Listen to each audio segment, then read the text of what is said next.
Hey folks, it's Rob with Two Guys in a Ride, and we're out here at the Discover Victoria Classic Car Show and Event, and I am with another Rob. Yeah, you know what? Two Robs. Poor Nathan. Oh, stop.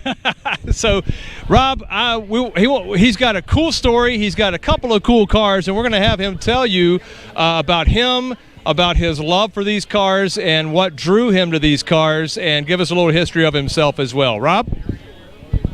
Thanks, Rob. Hey, everybody. Rob Thurston here from Olivia, Minnesota. Thanks, you guys, for coming here tonight. Welcome to Victoria. First car show here. Beautiful. First car show Yep. here. Thanks for coming. I've been coming here for a couple years. Great event. Thanks for coming to check out these legend car race cars. As Rob said, I've been racing these cars since 1998. This is my original car you see behind me here. Now real quick, let's give them some scale, because I mean, if we kind of go down on one knee, how's that, Nathan, for a shot? But you can get some scale as to how small this vehicle is, and tell us what a legend race car is. And I mean, go ahead and finish your story. I'm sorry. Yeah. So legend cars are 5/8 scale cars of kind of classic 30s model cars. So what we're looking at here is a 34 Ford sedan. Next to us here is a 34 Ford coupe. All of them are spec class cars, so race cars built with everybody running the same equipment. Okay. So what we got, everyone running the same engines, tires, shocks, rims, I mean, rear ends, everybody's running the same equipment. So what we're looking at here. You don't have, there's not a Chevy 350 or a Ford 302 in there. What have you got for an engine in these cars? That's correct. So right now, what we're looking at here is a Yamaha 1250 cc motorcycle engine. So what we're looking at is a air-cooled, carbureted engine. Now, we've been running these engines for about 25 years. In the car next to us here, they just came out with a brand new engine for us. It's a Yamaha FZ09 900cc 3-cylinder EFI liquid-cooled engine. So reliability, much better for us, cooling much better for us. It's going to be a big deal for the class. Okay, what got you started racing, and what got you started in this series of racing? What is it? What bug bit you that made you probably tuck tail and tell your mom, hey, I want to go racing? What was it? You know, it's kind of a funny story. Growing up in Olivia, Minnesota,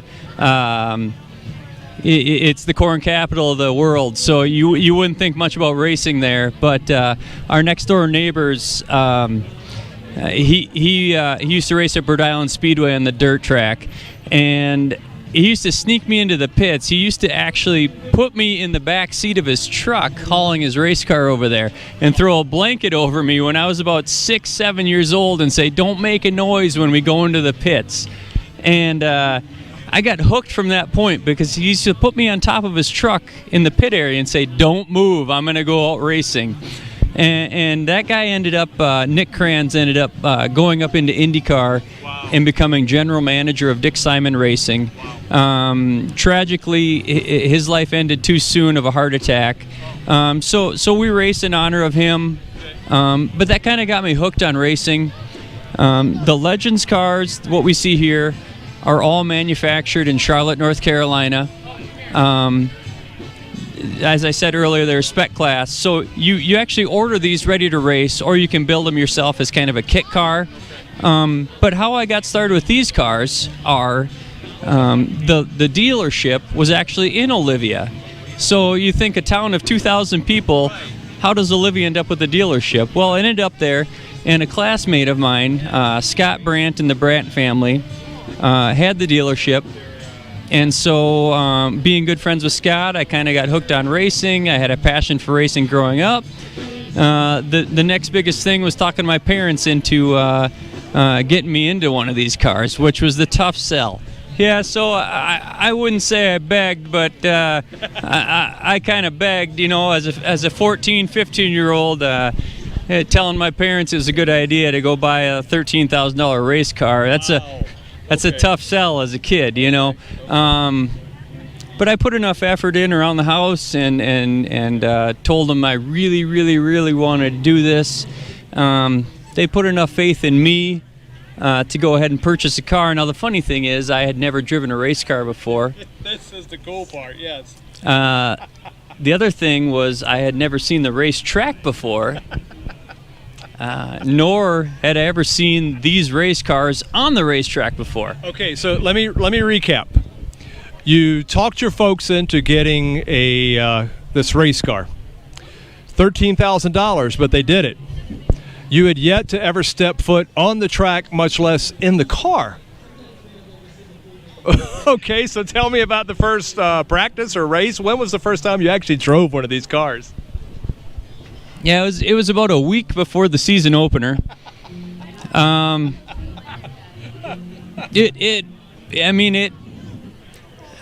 killed the car about 8 times because of the clutch, you know.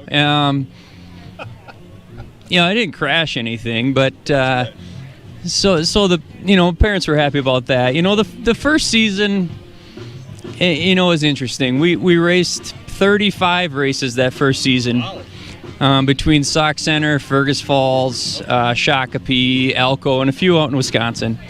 The funny part is we got lapped at least 34 of those 35 races. I mean, it was miserable.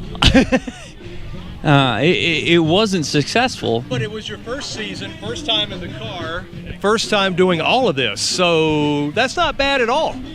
I agree, but what happened on that 35th race was we were running right in the middle of the pack, and we got spun out and crashed the car. So at that point, it all of a sudden became expensive. So the 35th race, we crashed the car, bent up the rear end pretty bad. But it was fixable.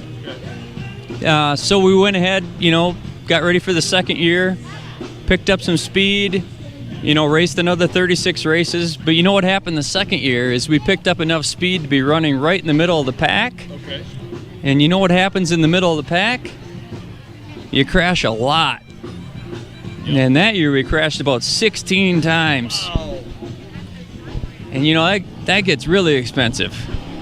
So, it's expensive hobby. Is it a hobby? Is it a career? And how do you fund all of these spins and wrecks and crashes and all that? Well, at that point I was still under 18, so I guess I was still living at home, and that's a heck of an allowance. And hoping the parents were still paying the bills, which very generously they will. They were. So God bless my parents for that, because they kept me going. And then the 2000 season, we really turned a corner and started racing up front. Oh, nice. We made some strides. We actually won the championship in Sauk Center that year. We run a handful of races. What season was that then in 2000? How many seasons had you been racing? So that would have been my third season. Okay. Yep. And the really neat thing about that was I mentioned Scott Brandt earlier, my classmate. Yep. He had won the championship in Sauk Center in 97, 98, 99. So the championship had been in Olivia for 3 straight years, and then I won it in 2000. And then in 2001, went on to have an amazing season beyond my belief. We won 19 of 36 races, won 13 of 19 in Sauk Center, won another championship there, went on to finish 3rd in the nation in points. Really? Yep, got invited out to Las Vegas to race in the national championship. In fact, beat Kyle Busch in the national championship out there. Yep. Yep. And Kyle Busch used to race in legend cars before he made it to NASCAR. Well, that's what I was going to talk to you about. Is this a stepping stone to the next level? Because I know you hear about, what was it, Jimmy Johnson, I think, was 4 years old in the go-kart. Stewart raced when he was a little kid. Jeff Johnson, all these guys a little kid. The whole Lee Petty, Richard Petty, Kyle Petty. You hear about these guys. So is this a lifelong dream, or is this a hobby that you're enjoying where you're at and having a blast, or what do you want to do with it? Yeah, so I took the next step in 2002 and started racing super late models, and it was a lot of fun to go to super late models. The thing to get to the next step is to have the big money backing.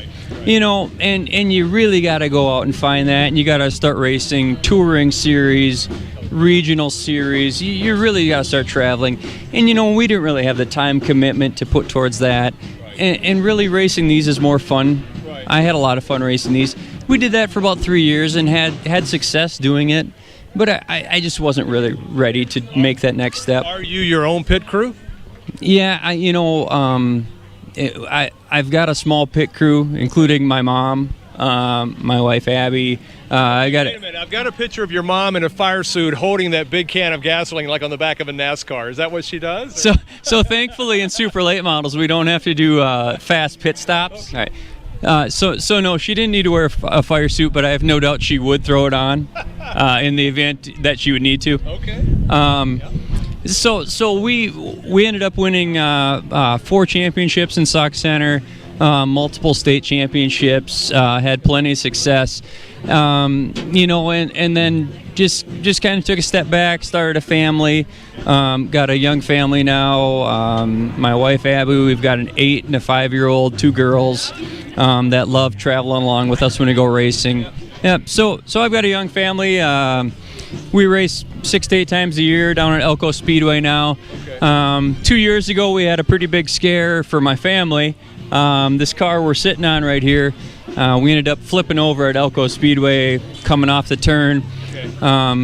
Flipped it over on its roof and spun around on its roof all the way down the backstretch and then upside down into the wall in turn 3 and totaled out the car. It was pretty scary for my family. For me, it was different. Okay, different. I like that. It was different. It's something I'd never done before, but I knew as soon as I stopped crashing that I was going to keep racing. As far as my mom, she was pretty sure we were going to quit. As far as my wife, she knew I was going to keep going. As far as my sponsors, Seek Eye Care, that was their first time at the races to watch me. You put on quite the show for them. So that was their first race ever sponsoring me, and they had been there to watch me. Okay. And so they were a little shocked.